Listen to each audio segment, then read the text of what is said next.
कैसे हैं आप सभी लोग। आपका अपने YouTube channel Princy coaching class में हार्दिक स्वागत है। प्यारे बच्चों, आज हम आपके पास 9th क्लास का एक्सरसाइज 2.4 का क्वेश्चन नंबर 8 लेके आए हैं। एक्सरसाइज 2.4 क्वेश्चन नंबर 8 का फोर्थ वाला क्वेश्चन हम सॉल्व करेंगे। ठीक है, तो हमारे साथ वीडियो में बने रहिए, क्योंकि आपको अगर बहुत अच्छा समझना सीखना है, क्योंकि ये वीडियो पूरे पूरे रफ वर्क समेत आपके लिए यहाँ पर बनाए गए हैं, है ना। इसमें जो प्रॉब्लम है, छोटी छोटी समस्या आती है, वो रफ वर्क के द्वारा आपको बिल्कुल स्वतः बहुत अच्छी समझ में आ सकती है। इसलिए बिल्कुल ऐसी गलती ना करें कि वीडियो स्किप कर दें, ऐसा आप ना करें। वीडियो में लगातार बने रहें, मेरा वादा है आपको ये क्वेश्चन जरूर समझ में आएगा। ठीक है, तो अपन इसको सॉल्व करेंगे। और सॉल्व में हम सबसे पहले आपको रफ वर्क में ही बताएंगे कि इन दो टर्म को, इस पे क्यू क्यू लगा हुआ है, इसमें क्यू वाली आइडेंटिटी लगेगी, है ना। मतलब ए वो एक्स माइनस वाई का क्यू वाली। तो हम इन दोनों टर्म को आपको सबसे पहले रफ वर्क में ले जाएंगे और यहाँ पे रफ वर्क में क्लियर बताएंगे कि आखिरकार 64 ए क्यू को हम क्या लिख सकते हैं।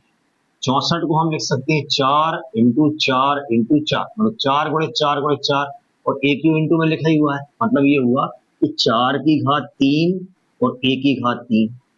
और आगे इसको करें तो दोनों पर घात कितनी लगी है, 3 3 लगी है। 4 पर भी 3 घात, क्योंकि 4 चौके 16 चौके 64 होता है।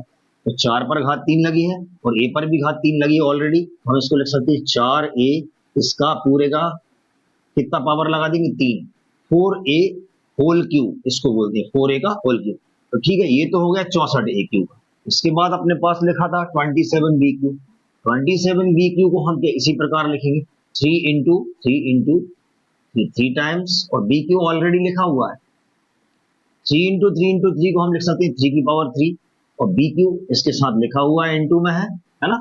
यहाँ 3 और बी दोनों पर घात 3 3 लगी है, तो इसको हम लिख सकते हैं 3 बी, इसकी घात टोटल घात 3, संपूर्ण घात 3 इसको हिंदी में बोलते हैं, 3 बी की संपूर्ण घात 3। ये आपको 27 बी क्यू की जगह लिखना है, और ये आपको ऊपर वाला जो है 4 ए का क्यू, ये 64 ए क्यू के स्थान पर लिखना है। तो ये तो हमारा रफ वर्क हो गया।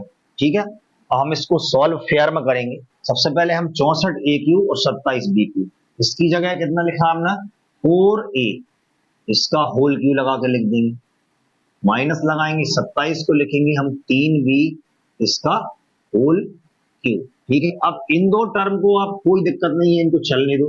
144 A square B plus 108 108 A B square, A B square. यहां तक का आपका काम ये स्टेप से करनी है ना। इसके बाद में ये करेंगे कि भाई इनको हम सर्व समीकरण लगा करके हल करेंगे। अब सर्व समीकरण यहाँ कौन सी लगती है वो आप देखिए। जैसे माइनस वाले दो टर्म है, यानी माइनस वाली सर्व समीकरण लगेगी, उसको हम यहाँ लिख देंगे। तो चलिए अपन इसको x और y के रूप में लिखेंगे, क्योंकि a और b के फॉर्म में ये दिया हुआ है, a और b के रूप में ये दिया हुआ है। तो हम ये लिखेंगे x की घात 3, सर्व समीकरण स्टार्ट कर देंगे, माइनस y की घात 3 माइनस 3 एक्स स्क्वायर वाई। अब देखिए ध्यान से हम आपको और अच्छा समझाने वाले हैं, प्लस 3 एक्स वाई स्क्वायर, और टोटल इसके बराबर होता है एक्स माइनस वाई की संपूर्ण घात 3 या एक्स माइनस वाई का होल क्यूब। अब ये देखिए कि मान लीजिए आप एग्जाम में आप भूलते हैं कि यहाँ माइनस था कि यहाँ माइनस था, ये जरूर आप भूलेंगे, है ना। तो आप ये ध्यान रखिए, इस टर्म में स्टूडेंट्स भूल जाते हैं, या फिर इस टर्म की माइनस आखिर इन दो टर्म में से किस में लगती है। तो भाई ऊपर क्लियर है कि ए स्क्वायर बी है, ए के स्थान पे हमने एक्स लिखा है, बी के स्थान पे हमने वाई लिखा हुआ है, जो आपकी सर्व समीकरण है इसमें। तो आप देख रहे हैं कि एक्स स्क्वायर ये वाई है, मतलब एक्स स्क्वायर वाई वाला टर्म है वो नेगेटिव रहेगा, और यहाँ ध्यान रखिए वाई क्यू भी नेगेटिव रहेगा, बाकी के पॉजिटिव रहेंगे। मतलब एक्स क्यू और 3x स्क्वायर वाई ये दोनों पॉजिटिव रहेंगे। अब बात ये है कि हम x के स्थान पर क्या रखेंगे और y के स्थान पर हम क्या रखेंगे। तो ऊपर देख लेंगे हम, तो x के स्थान पर हमारे पास 4a लिखा है, और y के स्थान पर हमारे पास 3b लिखा हुआ, तो नीचे लिख देंगे। तो x की जगह हमको 4a लेके चलना पड़ेगा, इसी सर्व समीकरण में हम अभी रखेंगे वैल्यू, और y के स्थान पर हमको 3b लिखना पड़ेगा। ठीक है, ये मान हम रख देंगे। तो स्टार्ट करते हैं रखना, यहां से स्टार्ट करेंगे हम, यहां से लिखेंगे, है ना। चलिए इनको मिटा लिया।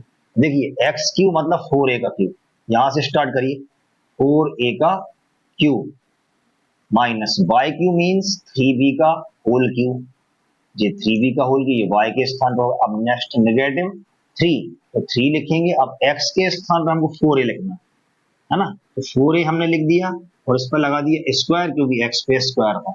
y के स्थान पर हमको 3b लिखना, 3b लिख देंगे, फिर प्लस साइन लगाएंगे क्योंकि हम इस टर्म पे आ गए।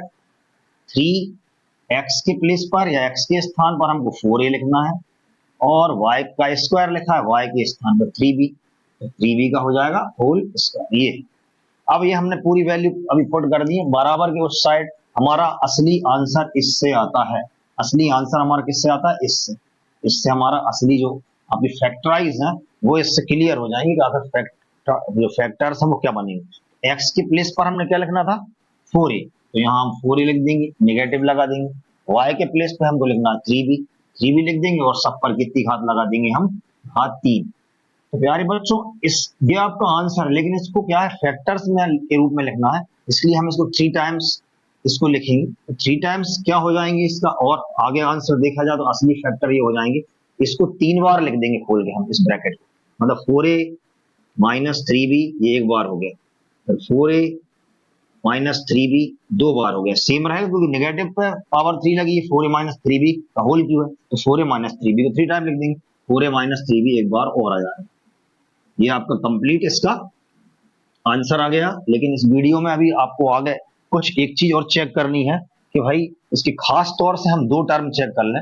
ये तो वही के वही है, देखो आप 64 AQ, ये क्वेश्चन से जब मिलाएंगे हम इस जो आपका क्वेश्चन दिया है इससे मिलाएंगे, खास तौर से हम इन 2 टर्म को मैच करेंगे कि ये 2 टर्म मैच हो रहे हैं या नहीं होंगे मैच। हालांकि लेकिन हम वेरीफाई कर सकते हैं कि अपन जो क्वेश्चन कर रहे हैं वो सही है कि नहीं, तो हम इसको चेक कर लेंगे। देखिए यहां पर लिखा हुआ है 16a स्क्वायर, केवल इसको देखना है, इधर लिखा 16 4 चौको 16a स्क्वायर, ठीक है। यहाँ 3 है तो 3 ले आए हम इंटू में, और यहाँ पर भी 3 भी है तो 3 भी इंटू में ले आए। अब इसे सॉल्व करना है, 16 तिया 48 और 48 तिया आपको हम रफ वर्क का प्रॉमिस किया इसलिए जरूर कराएंगे आप। 3 तिर का 9 4 तिया 12, 3 तिर का 9 नहीं है तो 100 कितना हो रहा है 29, गड़बड़ हो रहा है 48 है, 48 है, हमने गड़बड़ लिख दिया। 16 तिया 48 और 48 तिया करना है, 48 गुणित 3, 8 तिया 24 की 4 हासिल की 2, 4 तिया 12 और 2 14, आ गया 144। तो देखो भाई 144 तो ये अंकों का गुणनफल आ गया, 16 तिया 48, 48 तिया 144 हो गया। तो ए स्क्वायर और बी और लिख देंगे क्योंकि ए स्क्वायर बी और लिखा हुआ था, तो आप मैच कर लीजिए ये वाला टर्म मैच कर रहा है कि नहीं कर रहा, बिल्कुल कर रहा है। देखो ये लेकिन नेगेटिव है तो नेगेटिव साइन था तो नेगेटिव आएगा, नेगेटिव 144 ए स्क्वायर बी। हम स्कोर चेक कर लेंगे इस वाले फंक्शन से, तो स्कोर चेक कर लीजिए 3 का 3 इंटू 4, इनको 12 लिख दो डायरेक्ट, 12 ये हो गया, इन दोनों को मैच इन दोनों को मिला के 12 हो गया, 12a तो मल्टीप्लाई यहाँ हो जाएगा 3 का 9 तो b का स्क्वायर। अब 12 नाम 12 9 108 ए बी स्क्वायर, ये भी मैच हो गया 108 ए बी स्क्वायर पॉजिटिव है तो ये भी पॉजिटिव ही है, ठीक है। तो इस प्रकार हमने ये वेरीफाई कर लिया कि हमने जो कुछ यहाँ लिखा था LHS में बिल्कुल ठीक लिखा है, क्वेश्चन से मैच हो रहा है और इसके फैक्टर्स जो है वो 4a माइनस 3b आपके आएंगे। 3 टाइम हम 4a minus 3b 4a minus 3b and 4a minus 3b लिख के इस क्वेश्चन को कंप्लीट कर लेंगे। इस प्रकार आपका ये सॉल्व हो जाएगा। तो प्यारे बच्चों वीडियो कैसा लगा please like share and comment जरूर करें कि आपको ये वीडियो कैसी लगी, और डिस्क्रिप्शन बॉक्स में इसके पहले का वीडियो अगर आपको देखना है तो इस वीडियो के डिस्क्रिप्शन बॉक्स में उसकी लिंक मिल जाएगी, आप उसको ओपन करके बिल्कुल देख सकते हैं। और इससे बेटर आप चैनल सब्सक्राइब कर लें जिससे हमारा रोज आपकी वीडियो रोज अपलोड हो रही है यूट्यूब में आपके पास तक वो पहुंचती रहेंगी। ये आपकी खास इंफॉर्मेशन थी, इसी के साथ आपको नमस्कार।